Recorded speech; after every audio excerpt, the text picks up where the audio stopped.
This is the Mile High 5 podcast with Carl Jensen and Doug Cunnington. We have authentic conversations about the journey to FI, health, happiness, and some very odd tangents. We interview FI experts, side hustlers, people on their way to FI, and those who have reached the other side. Join us every week, and if you want the show notes and links and all that other stuff, head over to milehighfi.com. What's going on? Welcome to the Mile High 5 podcast. My name is Doug Cunnington, and we have a special co-host for today, Amberly Grant. How are you? Hello, I am fantastic today.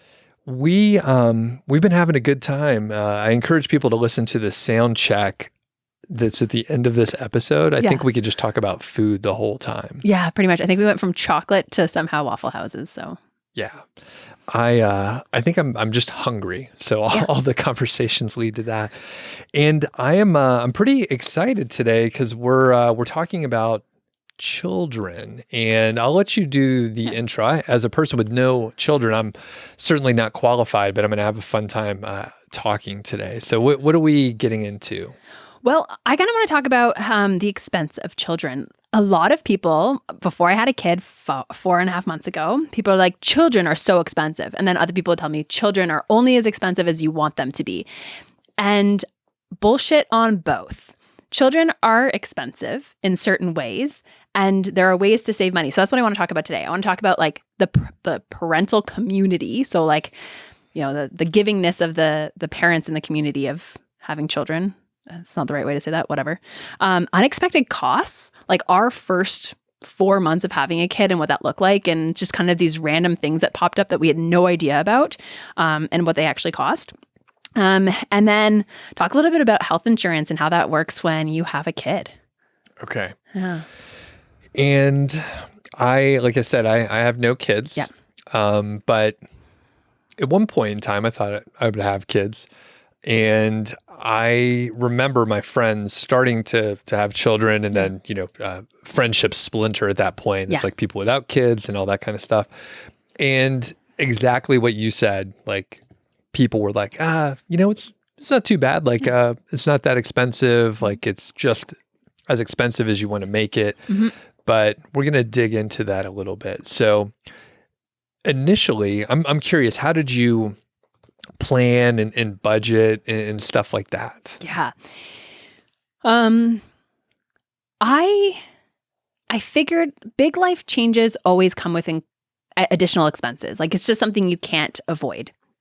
I actually had no idea that this would be a lot more of an expense than anticipated. And it started from being pregnant. So there is this test called an NIPT test that some parents will opt in for. You can get like, just understanding if there's any genetic issues on a kid.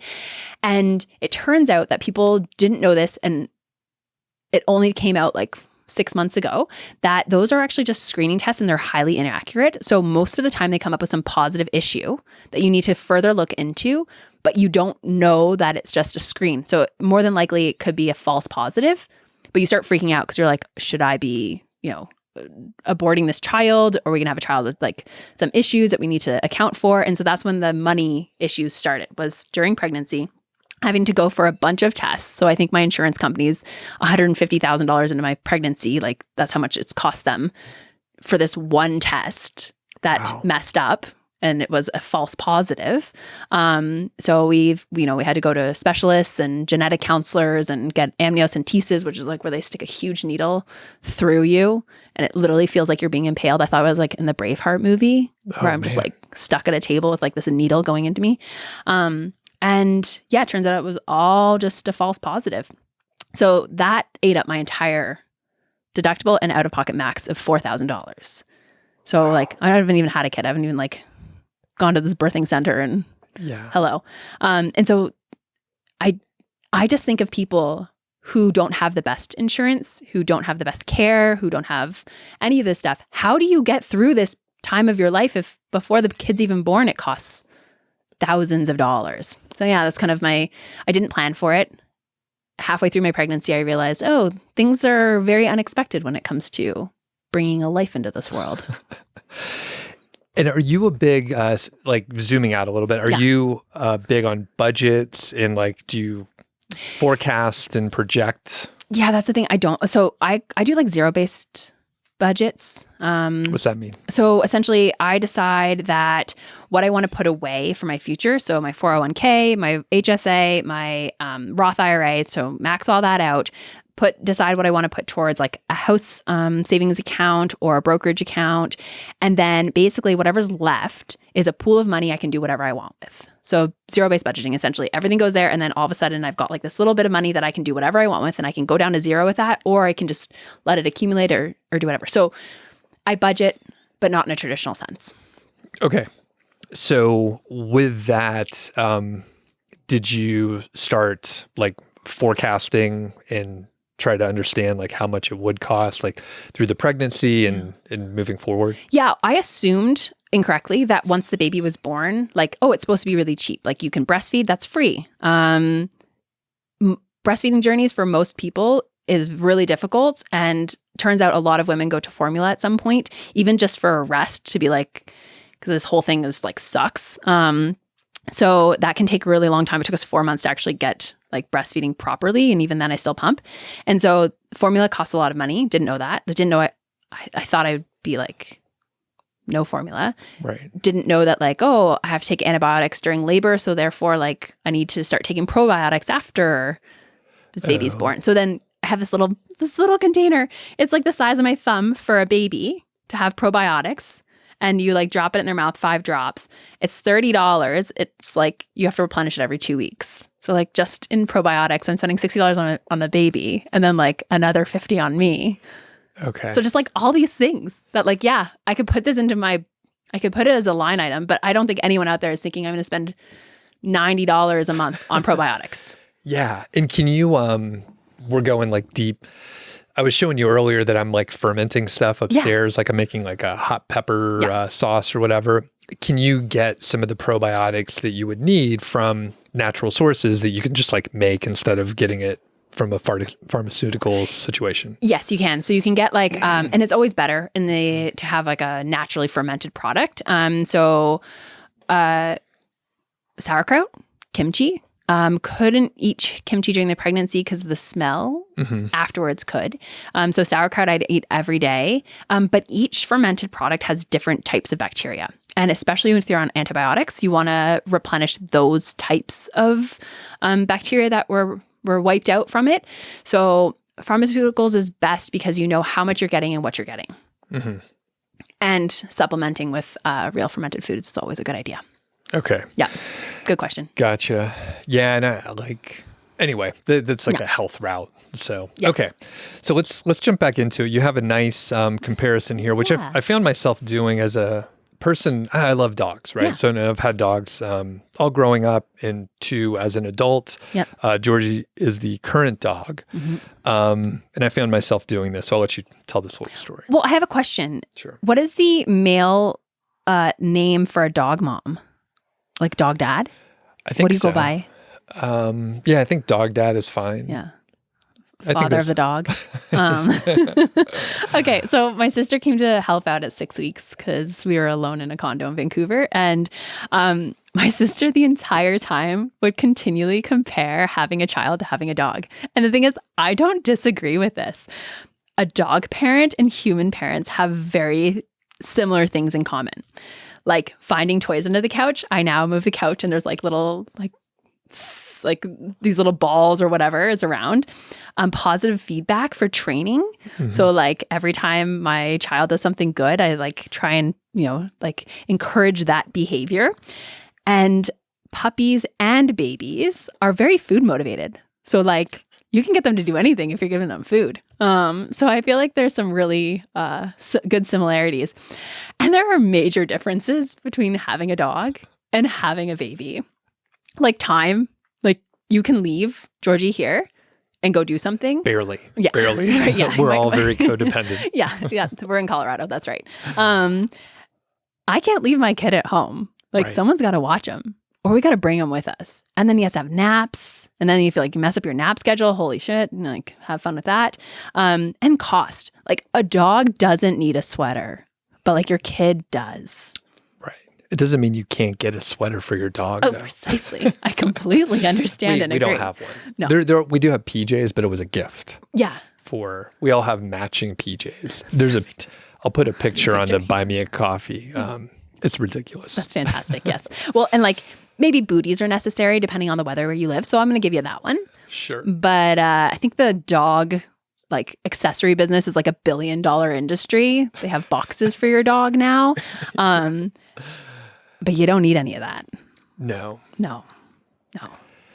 So this episode is for new parents, soon to be parents, OG parents who are battle worn. Okay. And yeah, chatting about kids. Okay. And for the people that don't have kids like me, we can just feel confident and secure in the decision that we made as we go through the cost. Because I don't know the stat, maybe you are more familiar, but like how much does a child in the US cost to raise until they're like 18 or something like that? There's some I think it's like stat. $250,000. Right. Yeah, I'm pretty sure it's like $250,000. So fact check us if this is wrong. And also this episode will have a couple tips for people who are, if you don't have a kid, you actually don't, I had no idea what to get people for baby showers if you want to go to them or what to do. And I have a couple things now that I've gone through the process that I'm like, oh, come on. You should do this thing. And you'll be like the hero of those parents. Okay. Yeah. Cool. That'll be helpful. Yeah. All right. Awesome. Well, yeah, let's start getting into it here. And I'm going to let you kind of lead the way here because you are more of an expert than me, which is, I'm not an expert at all. Yeah. I think 4 months makes me an expert, which is really sad. I don't know if that's the case. It's a lot of hours you put into it. Yeah, it really is. It's 24/7. So first I wanted to talk about like the good.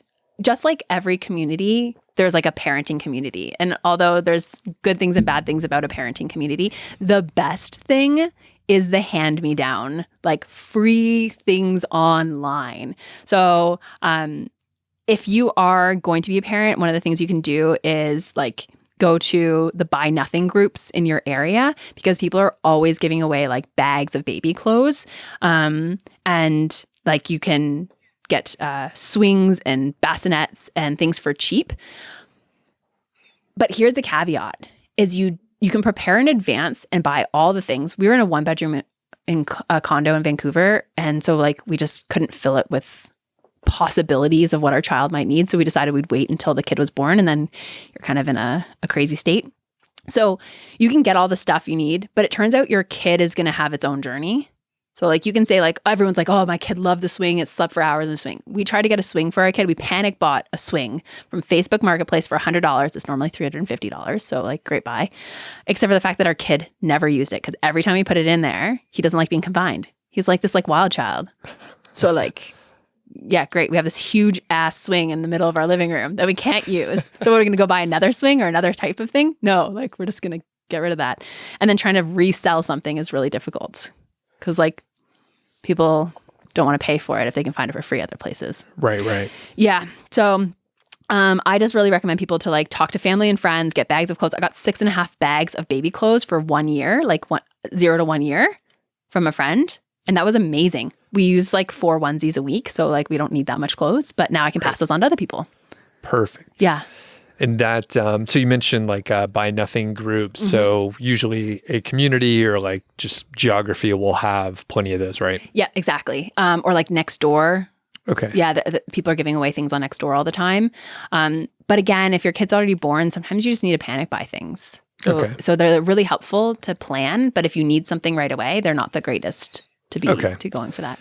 Any tips when you do have to panic buy? Always check Facebook Marketplace and those marketplaces first to see if something is there. Give yourself some grace that this is going to be an expensive time. And sometimes you just need to buy the thing new. Like I know in probably our fire community, it's like you get shamed for spending too much money. But the answer is if it gives you a really good night's sleep or helps your kid, it's actually worth the money to spend. You can also probably resell that thing or give it away. And that's really nice. Mm-hmm. Yeah. And I don't have firsthand experience with this, but that is like buying convenience, which I'm a big fan of, because you could spend a lot of time searching. Yeah. Maybe you could find a better deal. Maybe you can go to thrift stores. There's a lot of like routes that you can take, but you could also buy yourself like 6 hours of like hassle and like checking and like driving around and like just go to whatever the store, buy the thing or get it shipped or whatever. It'll cost more, but you earn several hours back from that. Right. And when you like, I'm sure a lot of people know this, and people who don't have kids, it's like the first few weeks are just crazy. Like you don't have a mind. Like as a female, you have hormones.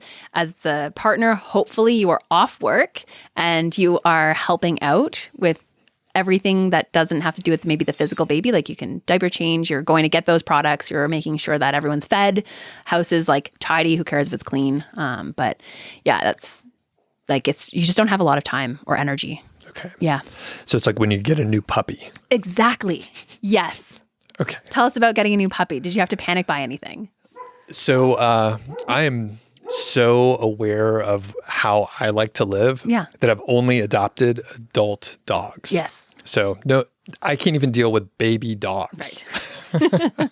You're like, I'm out. No. Yeah. So yeah, they were like 3 to 5 years old, house trained. They knew some normal obedience. So I guess, people can learn about dogs a little bit here too. Yeah, that's great. Okay. I was going to go into some like random shit that I panic bought, except for every parent pretty much needs this. So I mentioned the probiotic drops. It's $30 for like a little, a little amount for that last 2 weeks. Nipple cream. Turns out it's like $20 if you want like a nice organic one. Okay. Yeah. Carl was telling me about the nipple cream he uses. Oh, good. Yep. Yep. Yeah. Hopefully it's organic. You can lick it off. Diaper cream. Colic water. It's like $7 a container and you use like a little bit at a time, but like you go through like one every like 3 or 4 days. Okay. And what is that? I don't know what that is. Fennel, licorice, like that licorice smell. Yeah. It's essentially like a licorice water that helps to soothe their stomach. So if they're eating and their stomachs aren't fully, they can't digest things properly because turns out like babies don't come out fully born or fully cooked. Yeah. And so you have to like help their digestive system. Okay. Yeah. Something that most people are like, oh, I'll just breastfeed, as I mentioned. Like our journey was just nuts. And I actually reached out to friends and everyone secretly uses formula at some point. So like maybe 2 weeks in, like your nips are so done. They're like, you just need like a 3-day break. So then you like feed your kid formula and you feel so shameful and like terrible about it. And like, it turns out if you talk to any mom, they're like, yep, did it. Felt terrible. Then I felt great because it was like this way of just like, got to let go of all the preconceived notions and judgments of breast is best, Gotcha. But formula is expensive, especially in the first 3 months. You need to buy like pre-made formula that's already has like water in it because they don't want you to use tainted water. Oh. Yeah. So you already have like a little container. Wow. Yeah. And I think ours was like $20 for 6 of them. And you go through like 2 to 3 containers a day. Holy cow. So essentially like a $20 thing of formula lasts you about 3 to 4 days or like 1 to 2 days as a newborn. Okay. Yeah. So again, that's like a week. You're looking at like, I put in here, what was it? So like like $100 every 2 weeks or something like that on formula.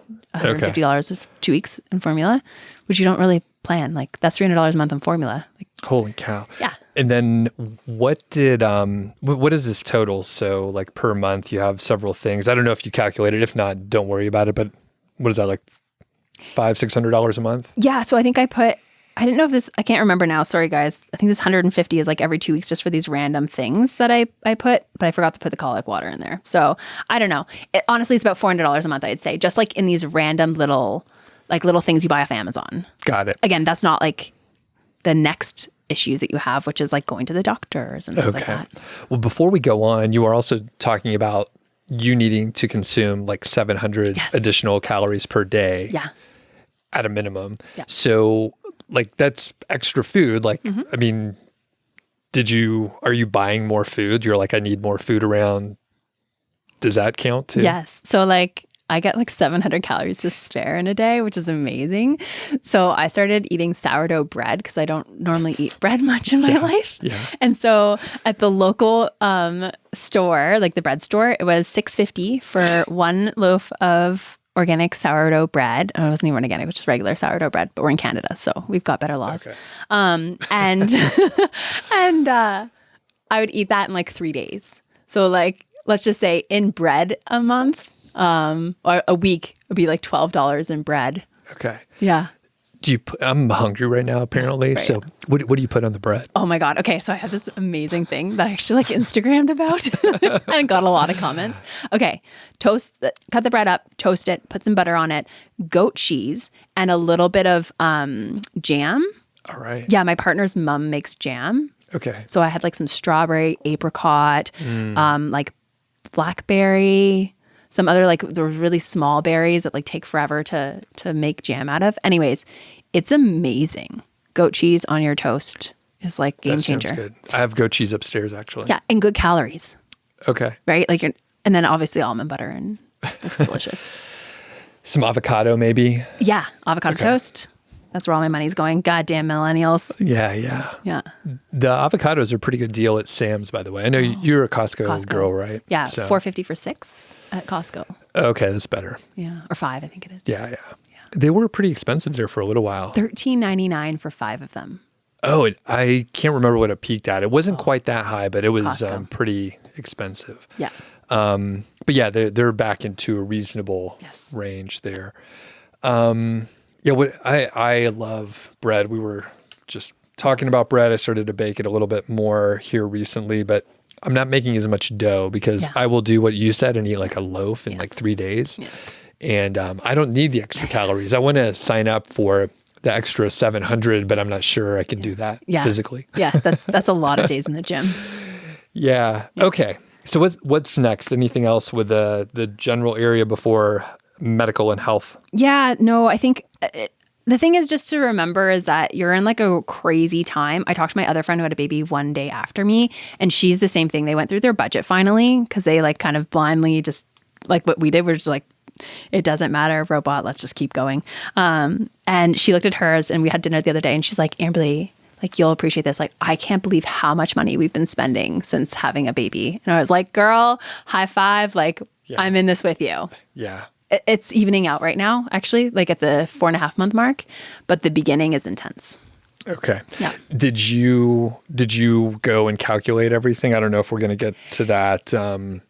So actually what I did do, I looked to see so the first month and a half, so he was 7 weeks old, I did a budget, and we were spending an extra, we had a unusual circumstance. We actually had to go, we were in Vancouver, we had to have the baby in the US because of health insurance reasons. So we had to stay at a hotel, like a long-term hotel for 4 days, which was $1,000. We bought food at the local co-op. So just in groceries for those 4 days was like $350. So we had some additional expenses that some people wouldn't have.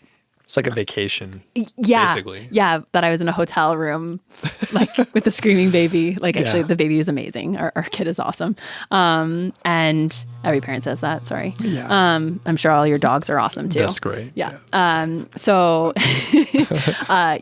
so basically a vacation that we like, don't want to pay for, but had to. Yeah. So I did an extra thing, and based on all those extra costs, we were spending an extra $2,000 a month for those 3 months that like the right before the pregnancy. So it was end of August, September, October. Okay. Yeah. So an extra $2,000 every single month.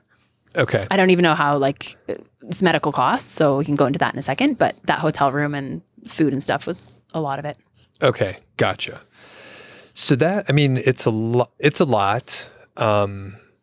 For sure. Yeah. I mean, some people can live on that amount of money. Yes. In some places, for sure.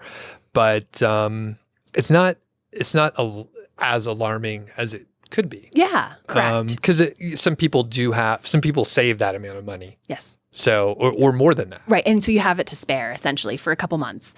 And Sure. again, our situation was a bit unique because we had to drive down for doctor's appointments. So we're spending a lot more on gas. Like it was really odd for us. Mm-hmm. So I think that mileage may vary in regards to what that is. But colic water costs $7, so it doesn't really matter. Like formula costs a certain amount. So like those things are kind of essentially like fixed and variable costs depending on what your journey is. Okay. And for the people with no kids, the colic water, that's about the cost of a beer. And the Yes. formula is like a fancy cocktail at a nice place. Correct. Okay. Yeah. In terms we can all understand. I like that. And you're not going out anyways, so you're just kind of rerouting that money. Yeah. And yeah, we spend a lot on alcohol, or we have in the past. So yeah, it's kind of the same. Yeah. Totally. Okay, what's next? Okay. So our kid, some of you may have this experience, but we got to work with a lactation consultant, which is really great because insurance has it for free for 6 sessions. A lactation consultant is someone who helps you breastfeed or like feed your baby however you want to. If you don't have insurance, it's $340 for 1 session. Wow. Yeah. How do you become a coach? I want to do that. Yeah, right. I think you need some like real training. Our lactation consultant had a little plaque on the wall. So I can get a plaque. yeah, you totally can. Yeah. And I'm thinking of The Office too. Remember when Pam went to the lactation consultant? Yes. That was her husband. Did you know that? No. Played that? Yeah. No. Yes. I didn't know that. I listened to the Office podcast and it's great. Okay. Office ladies. So yes. And like how they like have this little bond and he's like touching her. Yeah, that's exactly what that's like. It's a really interesting process. Ours was amazing. There's, again, mileage may vary with that. Every person who helps you has an opinion. Every friend has an opinion. Every parent has an opinion. So just figure it out on your own. But anyways, turns out our kid has what's called a tongue tie, and a lip tie. So the tongue, there's like a little, what's called like the frenulum. It's like a little piece that sticks your tongue down to the bottom of your mouth, or the lip. Same thing. You can like stick your tongue above your lip and you can feel it. So like take a second to do that. So that for our baby was really, really low, meaning his lip could not move and his tongue couldn't move. So like if you're thinking, and I like literally think of now like my lactation consultant with like her little like nipple thing, like her little knitted nipple guy, and she like shows like how a baby is supposed to be moving. It can't move, so therefore it can't breastfeed, or it does, it really, really hurts, which is what happened to me. It's like he like basically like rips apart your nipple, literally, like you get like cracks and stuff. So you have to get these tongue ties either snipped with a scissor, or the best way is to get it laser cut by a dentist. Okay. And they basically charge about $450 per tie. So if it's a tongue tie, it's $450 to get that laser cut. And then you have like this open wound in the kid's mouth. And then we had to do it for both top and bottom. So it's essentially $900. Okay. And they ask for the payment up front because if you don't have insurance, they're not going to come after you for the money. You can't do it unless you pay. Okay. And I had thankfully, and I recommend this to every person out there, had opted in when I got to change the benefits for my kid. I opted in for him to have dental, even though he's a baby and I didn't think there'd be any reason to have dental in there. Like that seems ridiculous. He has no teeth. Dental is covered if you have to get it, like the tongue tie can be covered by your dental plan. So that extra like literally like $15 I spent for those 4 months saved me. They gave me back $700 of my $900. Wow. Because it went through insurance. So like pro tip there. Why is the laser better? It goes deeper. So you can do it with a scissor. We actually originally had it done with a scissor, just the tongue. And it doesn't release it enough. So you should have like what's called a diamond underneath the mouth, underneath the tongue. And the scissors only gets rid of that like little snippet. It doesn't cut into the tongue and make like a really big open wound. So the other thing is like if you have to do that, it's a terrible process of having to stretch the tongue afterwards. It sounds awful. Yeah. So there's a bunch of emotional things that go with that. But the money was $1,000 or $900 to get that cut, and thankfully insurance covered $700 of it. Nice. And again, if you don't have insurance or bad insurance, like that's an out-of-pocket cost you're not expecting. Yep. Yeah. And then last thing I'm going to say about the insurance stuff, I don't know, like you guys know you're a partnership. You add your spouse onto health insurance, it costs more money. But it turns out when you redo this for a qualified event, right? Having a baby is a qualified event to change your health insurance. Your deductible stays this, like you stay where you are in your deductible. So for us, it was like $2,500 for our deductible. We stayed with a high deductible health plan, but it only increases. So our deductible now goes from $2,500 to $4,000. Our out-of-pocket max goes from $4,000 to $8,000. So you think you've hit your out-of-pocket max, like okay, I've gone through all the doctor's appointments, we're good, like yes, and then that baby is born, and all of a sudden, you have to spend a lot more money. Yeah. So now every appointment, like your baby has to have appointments. You have to have appointments afterwards. Like you have like them at like 3 days, 2 weeks, 6 weeks, 4 months. So if you're in that calendar year, or if you're in the next one, it restarts. You've gone from like, oh, I maxed out my deductible of $4,000. Awesome. I never thought about the fact that now it's going to be $8,000 until I started having to pay medical bills again. And I was like, what happened? And I realized. If you have twins or triplets or whatever, does it go up, correspondingly? No, thankfully, because normally how the plan is, if you add a family plan, it covers everyone in that family at that point, right? So it goes from 4 to 8 for anyone you add, but your premiums probably go up. So for me to add a child, my premiums went up like $200 a month. That was another thing I didn't expect. So again, like that's part of that like $2,000 extra a month that we started spending. And then, if you add your spouse, normally they like give you they penalize you for that because they want your spouse to be on their own health plan. Mm-hmm. Yeah. So. Anyways. Okay. Mm-hmm. Wow. Okay. So medical wise, going back to the dental plan. Yeah. Did you know that could come as a benefit for the tongue tie? I was lucky because the tongue tie was identified like 3 weeks into it. Okay. And someone told us to go to the dentist. So I called the dental place that we were getting it done. I asked and I had time to still I didn't add the dental originally to the insurance. Oh. And so I asked them, hey, is this something you see covered by dental insurance? And she said, yes, she would highly recommend getting the dental insurance and through the next year. So like I had to choose for the next following year to see if I wanted dental added. And you do, just in case you have any issues with dental with a kid. And you always want them to have like their first checkup for their first couple teeth. So I had originally not added it because I thought it's a baby. It's got gums. Like there's no dental. And then that woman, little savior, told me to add it. Okay. All right. Anything else medical related? No, just again, like the thing I want to just preface is that every plan when it comes to children, like it changes. Like I'm a pretty good planner. I like to think like, more natural, try and do things like cheaply and like, frugal, not cheap. And this just totally blew me away. Yeah. What happened? Yeah. Okay. So let's see here.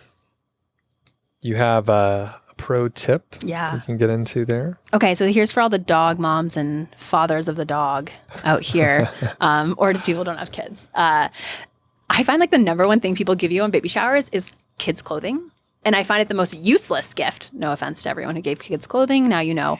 Because your kid grows out of it really quickly. Like for us, we use the same like 4 onesies over and over again. And some kids have like more spit up issues or whatever, so they go through more onesies. But like, yeah, you get bags of clothes online. Like people just give bags of clothes away. So I find it a really big waste of money and for people to give clothing to new parents. Instead, I find Target gift cards, even though like I know it's not like the thing for the baby as much, but like Target gift cards, so I can go get that colic water and not feel like it's out of my pocket. Amazon gift cards, because yes, you are Amazoning things all the time. And like offering to babysit or just come over, bring food, like HelloFresh or like one of those meal delivery kits are incredible for this type of like time of life. And so getting something like that for a new parent is really great. Also, a freaking massage for the mom before she even has a baby is amazing. Like I got like 3 of them. And yeah, I would say like that, get things for the parents to be more sane. Would cash be okay? Hell yeah. Okay. Because I was going to say like gift cards. I mean, people would probably use like Amazon or Target or whatever. Yes. But like sometimes they just sit there. So Agreed. If you get an Applebee's gift card, maybe you're like, I don't want to go to Applebee's. Yeah. Well, and that's it, right? Like with the gift cards, it's like so many people, how many billions gift cards are unused every single year. So I hesitate to say gift cards, but hopefully they, like with the Target, you can put them right in the app and then you can just pay through the barcode in the app, which is awesome. The other thing I would say, honestly, the gift that I liked the most for our kid was contributing to his 529. So I actually asked people not to get us physical gifts, instead just contribute to his college plan, because over time, that's the best use of money. And we had enough funds so that we could buy anything we wanted for our kid. we're fortunate that way. But when it comes to like planning that future out, that's like a really nice gift. Perfect segue. So that's what I was going to ask about, like planning for the future. So you had, some expensive few months. Let's look short term first. So in the next year, where do you see the expenses going up, going down, stabilizing? Right. What do you think? Stabilizing. So I actually see expenses not like literally it was like so much more a month. Now I see barely any additional expenses at this 4.5 month mark. I feel like we have everything we need. We are in a new house. So like there's not like we've brought everything we want with us. The biggest expenses, we're going to get a family membership at the local rec center. So that will be like extra money that we might not have normally spent, but also the family membership's quite cheap. There's going to be some swim lessons in there. So I would say like an extra 50. No, sorry, not 50. I was going to say 500, but that seems too much. I'm going to say $250 a month extra for the kid now. Okay. Yeah. Probably for the next few years. For the next year, I'll say. Okay. Because he'll start eating in like 2 months, so food won't be a big budget. Still what breastfeeding. Do kids eat? Well, you start them with avocado. Like every kid has an avocado. And then every parent like puts it on Instagram and Facebook. Oh, really? Yeah. That's a thing? Yeah, it's a thing. Okay. Yeah, just like people put their dogs on Facebook, they put their kids too. Okay. Yeah. So avocado. Bananas. All right. Yeah. Sweet potato. That's a big one. Yeah. That's the same stuff I eat. Precisely. So that's like your food bill doesn't really go up. You just like mash all that stuff up and and give it to them and they get. So I feel like right now things are leveling off. There's not really anything I can think of. But that's the whole problem is you don't know until you find out what we're going to need in the next, I would say, 8 months for sure. Okay. So I think barely any expenses at this point. So fast forward a little bit to say the next few years. So what do you see changing then? So then at that point, you've got kids having friends and birthday parties. So you have to get like gifts for their friends when they go to a birthday party. They're probably in like soccer or like swim lessons, as I mentioned, or some sort of activity. So I think that's ranges probably like $300 a year for like 1 or 2 sports things, depending. Now you're looking at daycare or schooling. And daycare in Colorado, for our listeners who are not here, is literally $2,000 a month for one child. So that's a huge expense when it comes to kids. So most people, so my mat leave ends in February. My partner's going to stay home with our kid for the first while. So we don't have that expense, but then that's the expense of him not working. Gotcha. Yeah. Yeah. And I remember when my friends had kids, like they were telling me daycare and I'm like, man, that's like a really expensive like car payment. It is. Each month. And I had a paid for car. So I'm like, Jesus, like you guys are just, it's so expensive. Yeah. And then they had, my friend had like 4 kids. So it was like a huge amount of money.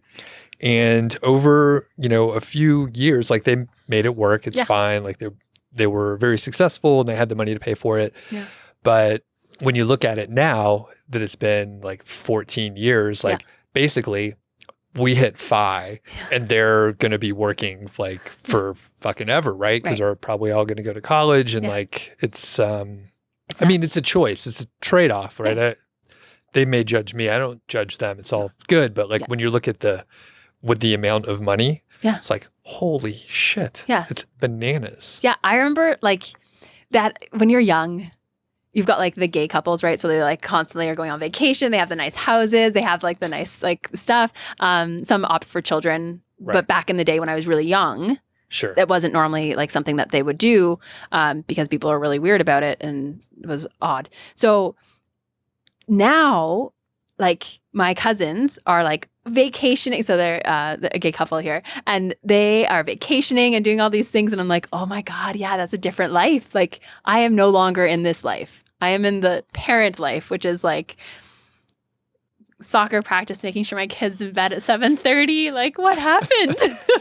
What happened to the extravagance of it all? It's crazy. Yeah. And you could be a lot more wasteful. Yes. Right. Well, and I'm part of this community. So I'm trying to do things as best as possible. But yeah, $2,000 a month for daycare. Like you don't think about that. That's not the first thing you think about when you're having kids. Like you think about the fun times, right? Yeah. And then you get pregnant and then you have a kid. Like, people like their kids. They say they do. Well, I mean, I just said like our kid is awesome, right? Yeah. And like, again, every person says that. There's also really frustrating times, difficult times. Everyone says it like doesn't get easier. It just gets different. Sure. Yeah. I think it's a thing. And you told me there's a great hack. You mentioned the rec center, which is very close by. I'm not a member there, but there's a great benefit there. And I think some other places have this too. Yes. Okay. Well, if you have a child and you get the family memberships or you go to certain gyms, our rec center here does 2 hours of free babysitting. You have to be in the building, but you can drop your kid off and go work out, and you actually don't have to like plan for the childcare portion. That's two hours a day. Pretty amazing. Yeah, pretty amazing. More than likely your kid's going to get sick because now it's in daycare from time to time, and then you're going to miss like 5 days. So just FYI. But that's like good for socialization or whatever, right? Yeah. Well, there's science-based parenting threads, and turns out like you should probably put your kids in daycare like after 2 years old, depending on your socio and economic status. So that's a myth that socialization for kids under 2 matters. Oh, okay. Yeah. Because kids don't care. Gotcha. Most people don't know this. I just like am really nerdy about being a parent, and I like really like to find the research. No, it's good. Yeah.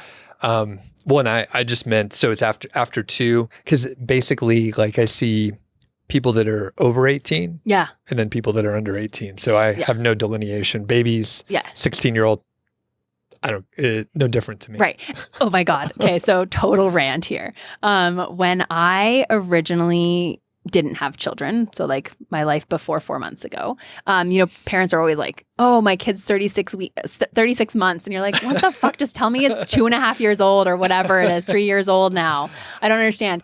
Now as a parent, you're like, oh, I understand why you count everything in weeks in the beginning and then months after that, because literally like 4 months and 5 months are very different things. Doesn't mean you as a like outsider needs to understand this. So I try and still be like, okay, 4 months because it's an appropriate time. 6 months, 1 year. I'll try and use like those normal things. But now I get it. So like, I'm sorry to every parent I judged out there for telling me their kid was like 24 months. 2 years. Come on. Yeah. I think, and that hasn't happened to me in a while, but yeah, I know what you're talking about. Yeah. And I was just thinking, I can't do the math quickly. No. But I was like, how many months old am I? Yeah. We'll have to figure that out. Yeah. Yeah. It's a lot. It's a lot of months. It's a lot of months. Yeah. And I don't think we need to age you in months anymore. No. You could like round up. It's just like middle-aged. Yeah. Like 5-year increments are about right. Yep. Round up to 45. So, okay. So we got to the point where your child is, 5 or 6 or something like that. There's activities and whatever. Yeah. So like some people start thinking about like private school and like other things and like just that could be super expensive. Are you thinking about that stuff now? No. In Colorado, I think public school is good enough. There's some really like $15,000 a year private schools like St. Mary's and other things like that where you can put your kids to, literally college tuition every year. I don't think it matters that much. Maybe it does if you're in like a worse area. But truthfully, I think, what you can do at home really matters in regards to helping your kid reach whatever milestones you want them to reach. Also, as a person, schooling doesn't matter that much. Like everyone emphasizes on all these good grades in high school and like get into a good college. Like I didn't go to college till I was 25. I traveled the world and I would say that's like the best education I could have ever gotten. So for me, like the most important things to instill in my kid are going to be like a sense of adventure, curiosity, like interest in learning. And I think that can be fostered in so many different ways. Sure. Yeah. So like university, I wasn't sure if I would actually put money towards university, and I decided yes. So we actually just threw 10 grand into there now because we feel like if we just like throw a bunch now, if we forget for years or whatever, like it'll be compounding and it's good. It'll feel good. Yeah. Yeah. And I was wondering about that because I mean, college is maybe questionable right now anyway. Yes. And then if you fast forward 18 years, like maybe that's like one of the worst choices, or there's going to be some upheaval where like maybe it makes sense again or something like that. But yeah, looking back, I mean, college was fine. I did fine, went to a pretty good school, but I wish I would have like taken a few years off and kind of like followed in your footsteps. Yeah. Because I think, the adventure and like all that stuff, like I eventually got around to it, but it was like against the flow, Yes. basically. And it seemed really weird compared to my peers, I think. Right. Well, Congress is doing the thing where if you have a 529 account for someone, you can convert that to a Roth IRA. So what that means is you're still like within the, whatever, how much you're allowed to put in that year. So $6,500. You also have had to have that person as a beneficiary for 15 years prior. So you can't just be like, oh, Tommy's not using this IRA or this 529. I'm going to put it to Jennifer. They need to have a 15-year wait period. So I don't think that's passed yet, but that's being proposed so that money can be used differently as needed. Also, I'm Canadian and American. So hopefully, if my kid does want to go to university, like not hopefully they want to go to university. I don't really care what they do. But if they choose a route of university, we can also send them to a Canadian university for a lot cheaper. Okay. And that's a qualified education expense for 529s. Got it. Yeah. Okay. Yeah. And I'm trying to think if there's anything else related to like university 529s, blah, blah, blah. Are those just regular accounts that most financial institutions, like you just set it up like normal? Yeah. So depending on your state, you can get a tax credit for putting money towards a 529. So Colorado has a very specific website that you can use to fund the 529. And then I think that automatically like you get like a form to get the tax credit. I used Fidelity because I didn't know what I was doing. And so Fidelity has one, your state has one. So check it out. Yeah. I'm sure Vanguard as well. Okay. Yeah. Cool. Yeah. So anything else you could think of? You mentioned in the very beginning where like you kind of get that like fissure, is that the right word? Where you're like your friendships kind of start cracking and breaking because you have kids. I really would say that I find it's actually a lot of the time the parents' fault. Like it's not the single friend's fault, although maybe they stay away. I don't know if like you treated your friends differently, but I found that some of my mom friends like really started like identifying as a mom versus like a person. And that's hard for me even because I like to think that I'm going to try and keep my identity as like Amberly, the individual who's accomplished all this stuff. And a parent, I try not to even use the word mother. Like I try to use the word parent is really odd. I clearly need to go to therapy. So as a new parent or whatever, reach out to your single friends because my single friends have shown up for me so much. They've been amazing. Like my friends come over, like bring me food, hold my kid. And like one of my friends doesn't like toddlers. So she's like all about the baby phase right now. Yeah. And then she's like, once your kid can talk, like we'll probably won't talk for a bit and then I'll come back. But like that, right? Yeah. Like be there for your friends who are parents. For parents, be there for your single friends. Like don't talk about your kid all the time. Like talk about their life. Yeah, and I'm trying to think back a little bit because it's been a few years. People started having kids when probably like late 20s or something like that. Yeah. My crew, 26-ish probably. And some people still hung out. Sometimes, like you said, it was the dynamic of the couple and the family situation that like they wouldn't go out and have fun anymore. Yeah. Like, and you may be thinking like, Doug, you probably did crazy shit, which is true sometimes. Yeah. But sometimes it was like, hey, let's go out and have some dinner, maybe a couple beers. Like, I'm not talking about like going on a weekend trip to some crazy destination or anything. And then there were many people who had kids. We still did stuff and they like, it was important for us to go and hang out and they treated it as a priority and it was cool. There was less time that we hung out, which makes sense because they have a whole new like thing that they're doing, an entity in their home. This is what we call kids, I guess. Yeah, entities. Yes. So that shifted a little bit, but that would be expected. Just like if someone started dating a new person, maybe. Correct. Or buying a house and you're working on it or something, right? Yeah. Like it's a thing that's a priority that takes time. So like many friendships did stay intact. It just like shifted a little bit. Yeah. One thing I did notice is like they would meet a lot more new people because like soccer practice or whatever, Yes. right? So they're meeting people that are like in their geographic location, into the same stuff, kids that are the same age in the same classes. So it's like, friendships flow in and out, and like there were no hard feelings. It was just like, okay, we're doing different shit. Yeah. Basically. Yeah. And also as like a parent, you're saying like, you need to make an effort too. Like, so New Year's Eve just happened and we had no plans. And one of my friends was gracious enough to invite us out to the bar that they were at. And it was really nice. We weren't planning on doing anything. And so we decided, okay, we're going to go for an hour. Like, we're going to pack it all up at 8:00 at night, even though it's his bedtime. Yeah. And like, we're going to take this time to have like one beer with our friend. And then we're going to leave because the music was really loud and like, we can't do that anymore. Right. And the one thing you have to know from single people, like you pay for it. Like your parents, like if that parent made like an hour of their time after bedtime while their kid is awake, like they're paying for it for the next 24 hours. So like that's It's something a big investment. yeah, like, maybe the kid doesn't go back to sleep. We were lucky our kid goes back to sleep really well. But like, yeah, they might not go back to sleep. You might be up for the next 4 hours straight, whatever it is. So that effort can be a lot. Yeah.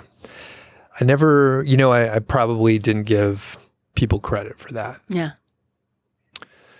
Although I probably wouldn't invite, no offense. I'm not going to invite someone with a 4-month-olds. Yeah. Like, come out. You want to hang out? Right. Yeah. Ruin everybody's time? No, I'm Right, just kidding. I'm just kidding. Yeah. You can have your opinions. I'm totally fine. That's again, I said gracious that my friend invited us out because like she didn't need to invite 2 new parents and a baby to a bar on New Year's Eve. And she did. And it was fun for an hour and we left. It was cool. Yeah, yeah. And actually, that's probably a great thing to do because most people wouldn't do it. They're like, no, I can't do it. Right. They're going to say no. Yeah. Yeah. So then you can be like that really nice friend who's like inviting them. This is your new life hack. Doug. Yeah. He's like, please don't come. Please don't come. Yeah. I got to look out for you because you're like, yeah, we could do that. Yeah. Sure. Yeah. Yeah. Don't ever invite me to do anything. I say yes to too many things. Okay. This is great. Any other broad thoughts? No, this is a journey. Like for people who are parents, not people, and I'm sure dog parents too, it's a journey. But man, yeah, like every day is different. And like, just again, give yourself grace, buy what you need, find what you need free or cheap. Yeah. Cool. Well, before we finish up, you do a thing called FinTalks, and I'll let you mention it here just so in case people want to check it out. Yeah, FinTalks. Actually was coined because of Doug on a podcast here. So FinTalks is every Tuesday I get together with 25 to 50 nerdy friends. We talk about some financial topics. So I pick the topic in advance. I send an email out on Monday morning with a Zoom link, and we get on Zoom for an hour from 5:30 to 6:30 Mountain Time every single Tuesday. It's been going on we're almost hitting our 3-year anniversary here in March, which is pretty nuts. I've missed one because I was playing soccer and I didn't hear my phone alarm. So it's great. It's, again, a bunch of finance nerds. We now meet up every summer for our FinTalks retreat so we can meet each other in person. And I would say members have saved hundreds to thousands of dollars by joining FinTalks. And it's free. You can go to my website, amberlygrant.com. The FinTalks tab and put your email in there and then make sure to mark us as safe. More than likely, even if you mark us as safe, it will go into your spam or promotions because it does mine, even though I host FinTalks. So Gmail really likes to filter that. Man. And with the retreat, what do you do? Tell us about that. Is that full or is it still open? I will announce it in February for July. It's always after Camp FI. So it's the second weekend of July normally. Last year we had 43 people show up in Denver, Colorado. I try to get hosts for places for people to stay for free, and it works out almost every time. I think only 5 people paid for lodging last year in July. It's a great weekend. We've got activities. Friday night is a meet and greet. We normally just do a backyard. I provide food and drink for that night. There is a cost to FinTalks weekend. Saturday morning is normally like free time, so you and 5 people or 10 or whatever can find some different activities. Last year, some people went to the zoo and it was free because one of our members' wife worked at the zoo. So 20 of them went to the zoo in the morning. Some people went on a hike. Other people went to the breweries and started just, enjoying their weekend. Saturday afternoon, we normally go to MMM HQ and do some talks, some meet the community. We've got Pete, you, Carl around. And then we also invite, locals to come and hang out so everyone can mingle. And then that's food and drink provided there as well. Sunday is normally a hike in the morning, so a group hike if possible, or a workout. So I always try and do some sort of physical activity after 2 days of eating food and drinking. And then the afternoon of that one is just getting to the breweries and cideries around Denver and hopping to the airport if you're leaving town. That's awesome. Yeah, it's really fun. And do a lot of people go to Camp-FI beforehand? Yeah. So what a lot of people, I think 20 people did this. There was 20 tickets left of Camp-FI, and I had made an announcement tickets are going fast, and they were all gone within a day. So we have a lot of people go to Camp-FI first, stay the week in Denver, either take off work or work remotely, and then do FinTalks weekend the following weekend. Cool. Yep. And I'll be going to Camp-FI the first week, Rocky Mountain this year. Mm-hmm. Last year I went the second week because you sold out the first week. Yep. Sorry. Yeah, so I went the second week. And I know there's a second week this year because the first week did sell out already. So I will be around for FinTalks. I was out last time, but this time I'll be around. Yeah. So. Yeah. We're always looking for speakers and people to kind of do a 10-minute talk. Cool. Yep. Awesome. Well, thanks, Amberly. And we'll see you in the next episode. Awesome. Bye. Thanks for listening to the show. That was the Mile High 5 podcast, and I'm Doug Cunnington, the balder host, and Carl Jensen is the cool, sexy one. If you dig the show, please do 3 things for us. Number 1, tell a friend, a family member, an enemy about the show. We really don't care who you tell. Maybe forward them a specific show that you know that they will like. It's the single most helpful thing that you can do to spread the word. It's like giving us a virtual high five, and actually we don't give high fives in person, so the virtual kind's pretty good. And more importantly, your friend or family member or even your enemy will appreciate the fact that you were thinking of them. Number 2, make sure you're following or subscribed on your podcast app, Apple Podcasts, Spotify, Overcast, YouTube, whatever you're using, and that way you won't miss a show. And number 3, please leave us a rating and review. We read them on the show occasionally, and you might hear yours out there on an upcoming episode. Quick disclaimer, this show is not financial or legal advice. I'd actually be surprised if it sounded like it. It's really just for entertainment, and that's at least what we're hoping for.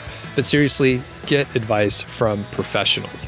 Carl and I are just 2 guys with microphones that sit in my basement and talk. So we'll catch y'all next week.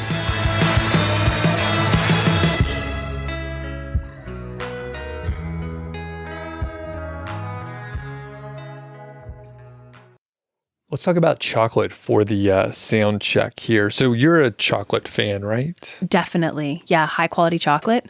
Okay. As long as it's not like Hershey's or Nestle, no offense. Some of that tastes like plastic. Nestle is better than Hershey's. Mm-hmm. Come at me. Yeah. In the comments. Sure. As a Canadian, I much prefer that one. Okay. Yeah. And I was going to say, you mentioned that earlier. We were upstairs, which we'll talk about it in a second here. But I was like, I think we have Hershey Kisses upstairs or something like that. Yeah. And I was like, you know what? I wouldn't describe it as plastic, although I want to eat a piece of chocolate and see the difference. what I think. Yeah. But yeah, I'm a fan of sweets. I'll eat all of them if they're around, right. Which is why I stayed away because my wife got some chocolate. I think it's pronounced Vosges. Yeah. And I don't know what language that is, but it's a pretty nice boutique kind of chocolate. And you had a piece. Tell us about it. It was delicious. Actually, when I came into the house and grabbed my tea from upstairs, I noticed this beautiful purple box on their counter. And I thought, wow, that's a really beautiful box. And it turns out it's a chocolate box. And so I got to look at the diagram and choose my chocolate caramel that I got to eat. And I chose a hibiscus one. And it was delicious. Firm caramel that doesn't stick to your teeth and you spend 20 minutes getting it out of it. So I can actually do this podcast. Chocolate that was dark, did not taste like plastic. Absolutely delicious. Worth every penny. I don't know how much they cost, but it sounds like they're They're a good pricey one. Yeah, and I think you can get them at grocery stores now. Like you can get a bar, which it's kind of interesting because it is like a higher end boutique chocolate or whatever. Yeah. But I guess the volume that they could push through grocery stores. So I don't know. Yeah, there's You only find so many them. birthdays that you can like send a packet for, right? So get them at the grocery store. And it's a rare thing. It was a birthday gift. We don't have that kind of chocolate around all the time, but the house is filled with sweets right now, so it's been a little bit tough to stay away because I'll just eat anything. Yeah, just kind of forage around. Are you like that or? So no, I have this thing. Is it worth the calories? This is terrible, and it's not because I like watch my weight. It's because, well, I guess technically that would be part of it, but so maybe it's a bit vain. But if the thing isn't worth eating for like the calories that I would consume, then I don't eat it. So like Hershey's chocolate isn't worth the calories to me. I'd rather spend the 300 calories eating like something I really enjoy. And that's how I justify it. It's almost like not buying something because of the like the number of hours you worked to pay for that thing. Okay. It's the same thing for me for sweets. Interesting. And then I'm curious if you've done that exercise. Yeah. You got your answer. You were like, it's probably not worth it. And then you still ate it because you were like, fuck it. Yeah. And then it's never all that great. Like it's never like fully worth it. And I don't actually look at the calories on the box. I'm just like, is this worth it? Yeah. And that was actually a great thing. I used to live in New York City and they have the calories on everything. And that's how I learned to do this like calculation thing. Going to Starbucks, is it worth the Frappuccino that's like 550 calories or the cookie that turns out is 360 calories for one cookie? You're like, no, that's why I'm fat. Got it. It's no good when you start doing the math like that and you see the calories, which you can't, I like to go to the gym and work out and stuff.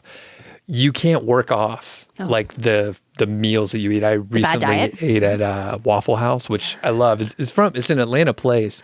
And shockingly, these sound checks can go on forever. So Waffle House is like a staple. It's from Atlanta. Right. And I like it a lot. I was shocked. I talked to a few people at the Mr. Money Mustache HQ recently. Yep.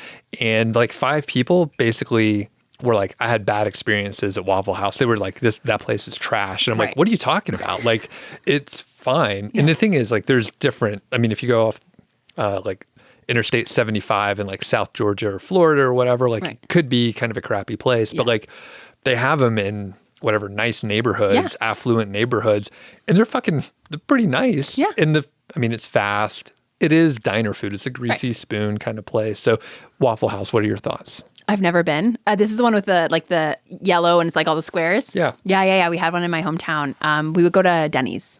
Okay. So like probably same thing. Yeah. And I loved it back then. I don't do it now. I started being like such a priss about food because I gained a bunch of weight when I was young. I used to be a competitive cheerleader and like do a bunch of stuff. So I was like really like fit. Then I moved to California and started drinking like Starbucks Frappuccinos and like fast food. And I gained like literally 40 pounds in like 6 months. Welcome to America. Literally, I was like, turns out when you're not exercising 20 hours a week, you get fat. And so it wasn't a good look for me. So I actually decided instead of doing some weird, crazy stuff that some of my friends would do for diets, I would just like start just like watching things. So I would go to Denny's still, but I would get 2 poached eggs and sourdough toast. Like, you don't go to Denny's for 2 poached eggs and sourdough toast. Like I haven't touched that stuff in a long time. Okay. Yeah. And I still love it. Yeah. I mean, and it's the look funny at you. thing. You're great. Oh, thanks. Yeah. I try not to do it often. Yeah. But there's a Waffle House very close by. We've lived here for like 3-4 years. Yeah. And I have not, that was the first time that I went to the Waffle House, even though it's only like a few miles away. Yeah, well, it sounds like you're not into it, but I was going to say we should go and eat breakfast there sometime because I mean, if you got to get the calories, like it's an experience. Yeah. And I mean, I've got the calories to spare right now. So like, yeah. Hey, all right, I'm in. Okay. We'll check it out. Yeah.